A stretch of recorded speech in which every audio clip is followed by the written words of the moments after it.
Me chamo Gabriel Libânio, sou aluno de zootecnia do 7º semestre na Universidade Federal de Rondonópolis e hoje estarei aqui falando um pouco sobre interação entre minerais e vitaminas. Quanto à classificação, as vitaminas são classificadas em dois grupos diferentes, sendo as vitaminas lipossolúveis, que são aquelas solúveis em lipídios, em gordura, ou em solventes orgânicos. São elas vitamina A, D, E e vitamina K. E também temos as hidrossolúveis, que são aquelas vitaminas solúveis em água, que são as vitaminas do complexo B e vitamina C.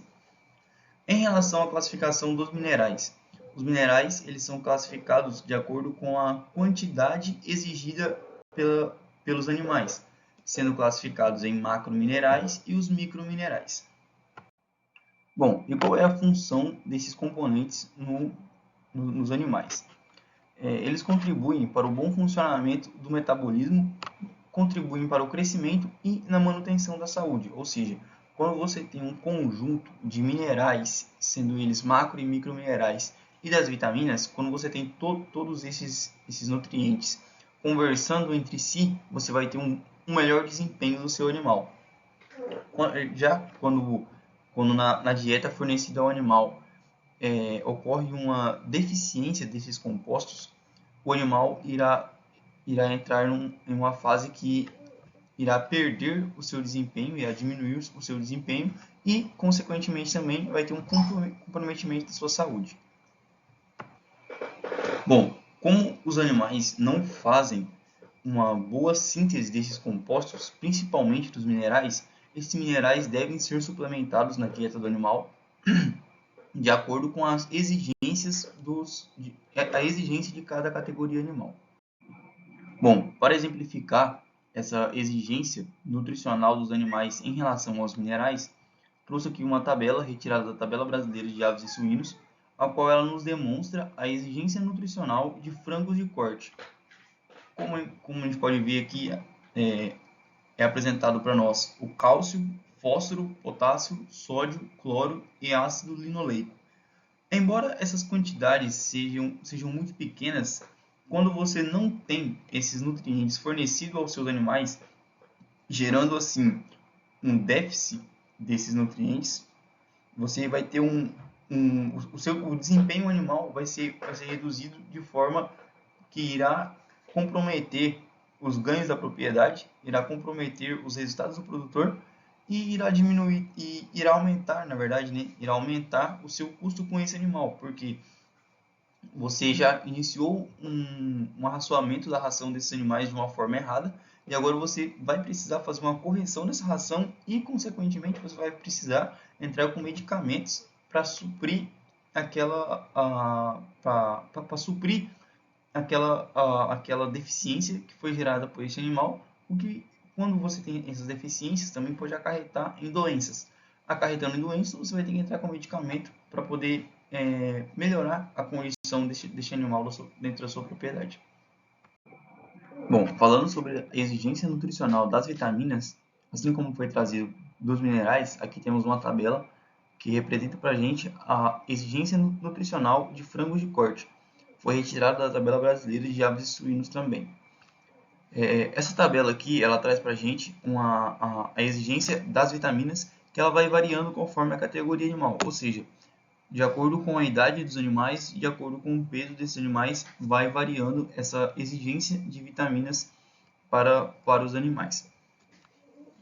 Embora as vitaminas elas sejam produzidas em maior quantidade do que os minerais pelos próprios animais, é necessário que se tenha uma suplementação dessas vitaminas, que ora exista uma falta dessa vitamina no animal, também pode gerar doenças.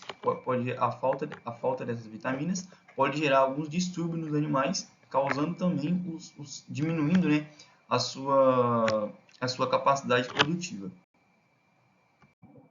Bom, falando sobre a interação entre os minerais, tem a interação entre cálcio, zinco e ferro, que ocorre a formação de fitatos que eles são insolúveis e não são absorvidos pelos animais. Como isso ocorre? Eles são cátions que eles competem pela mesma molécula de ânion. Quando você tem uma concentração muito grande desses minerais, eles vão competir pela mesma molécula de ânion e vão acabar se ligando entre si, formando os sais que é insolúvel para os animais. Bom, temos também a interação de cobre e zinco. A interação de cobre e zinco, ela vai melhorar a disponibilidade do zinco. Ou seja, quanto maiores concentrações de cobre, melhor vai ser a disponibilidade de zinco para os animais. Essa interação entre esses minerais é importante para combater a paraqueratose dos animais. Bom, temos também a interação entre ferro e cobre. O ferro e cobre, eles são minerais antagonistas, ou seja, eles competem entre si. Qual é essa competição? Essa competição ela é feita pela proteína ligadora de transporte, que é a transferina. Essa transferina ela vai se ligar às moléculas de ferro e cobre para transferir eles a partir da proteína, a partir da parede do intestino.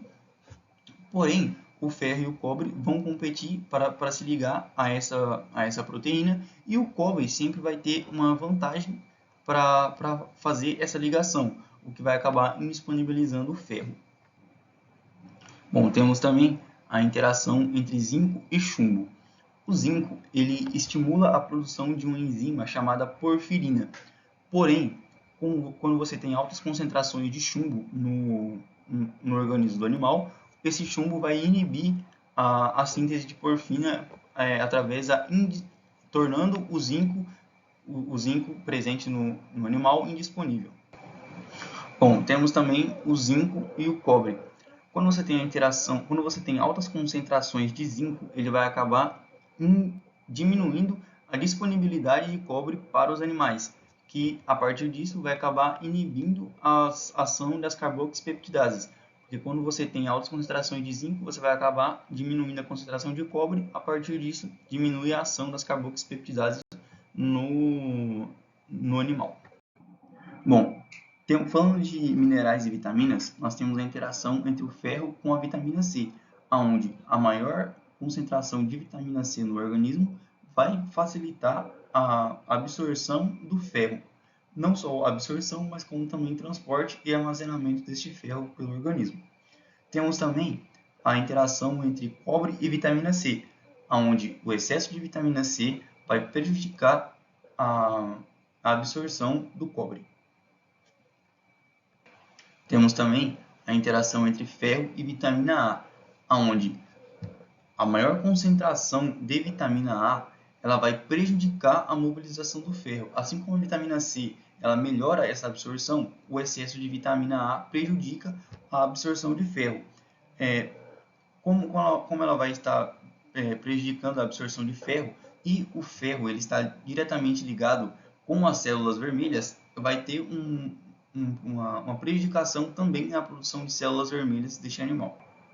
Bom, dando sequência sobre as interações entre minerais e vitaminas, temos o cálcio e a vitamina D, onde, para que possa ocorrer uma boa absorção do cálcio, é necessário a presença da vitamina D para que ocorra essa absorção do cálcio pelo intestino do animal. Sabemos que o cálcio é fundamental na composição dos tecidos ósseos dos animais. Por isso, é importante você ter a presença da vitamina D para que melhore a absorção do cálcio, para que você tenha ali uma boa manutenção dos tecidos ósseos desses animais. Bom, falando sobre a interação entre zinco e vitamina A, quando você tem uma diminuição da concentração de zinco, essa diminuição vai prejudicar na produção da proteína ligadora do retinol, que é uma proteína que ela é responsável por fazer o transporte da vitamina A. E quando você tem essa deficiência de zinco, você vai ter uma menor sintetização dessa proteína, dificultando no transporte da vitamina A. Uma das consequências de você não ter o zinco presente na dieta dos animais, né? Você deixar faltar a concentração adequada de zinco para os animais, os animais começarem a demonstrar um certo nível de cegueira. Não é uma cegueira elevada, não é uma cegueira muito aguda, mas com o tempo pode acabar evoluindo. Bom, demonstrando aqui de uma forma mais ampla, quais são as inter-relações que nós temos, né, principalmente entre os minerais, nós temos uma relação chamada de sinergismo e antagonismo, onde o sinergismo são os minerais em que eles se ajudam entre si, né, vamos dizer assim, onde a presença de um melhora a absorção de outro. E temos também o antagonismo, onde a presença de um prejudica a absorção do outro e vice-versa. Bom, e aqui temos as referências que foram utilizadas para a realização deste trabalho, sendo a referência da Tabela Brasileira de Aves e Suínos, aqui um estudo sobre vitaminas e minerais na nutrição de suínos, uma revisão de literatura, né, sobre essa composição. Temos também uma revista da editora Estilo, onde ela fala sobre a suplementação mineral e vitamínica na nutrição de animais não ruminantes. E temos aqui um estudo feito sobre a biodisponibilidade de minerais, de como esses minerais se tornam disponíveis para a absorção dos animais.